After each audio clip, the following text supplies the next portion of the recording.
এই পৃথিবীতে প্রায় সব মানুষই কলগেট ব্যবহার করে, কিন্তু মানুষ যে মানুষকে কলগেটের মতন ব্যবহার করে সেটা কি আপনারা জানেন? তবে শুনুন। যেমন কলগেট থেকে এক একজন এক এক রকমভাবে কলগেট বের করে।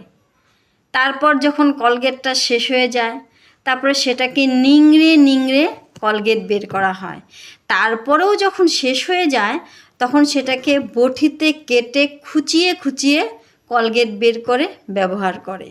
সেরকম পরিবারের এমন এক ধরনের বোকা প্রকৃতির সন্তান থাকে, সেই সন্তানটাকে প্রত্যেকটা ফ্যামিলির প্রত্যেকটা পরিবারের যতগুলি লোক আছে যখন দেখবে সে একটু বোকা প্রকৃতির, তাকে সবাই মিলে নিংড়ে নিংড়ে তার ভিতরের থেকে মূল রহস্য, মূল সম্পদ, মূল রস সবাই মিলে খাবে।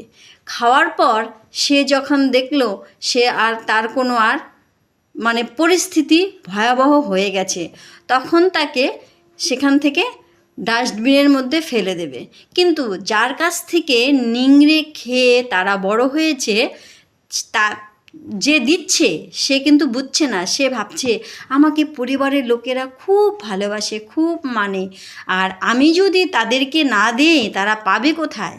কিন্তু এটা ভাবে না যে পরবর্তীতে এরাই আমার পরম শত্রু হয়ে দাঁড়াবে। সে কলগেট যেরকম নিংড়ে নিংড়ে বের করে খেয়ে ব্যবহার করে তাকে ডাস্টবিনে ফেলা হয়, তেমনি যারা অতিরিক্ত চালাক তারা একটা বোকা প্রকৃতির মানুষকে নিংড়ে নিংড়ে তার সম্পূর্ণ আমার বলার মতন ভাষা নেই, তার ধন সম্পত্তি, টাকা পয়সা, নাম যশ সব কিছু সে পরিবারের প্রত্যেকটা লোক মিষ্টি ব্যবহার করে তার থেকে ছিনিয়ে নেয়।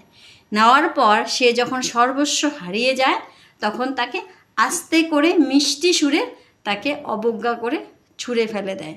তখন সে তার নিস্তার থাকে না। এই হচ্ছে কলগেটের ব্যবহার।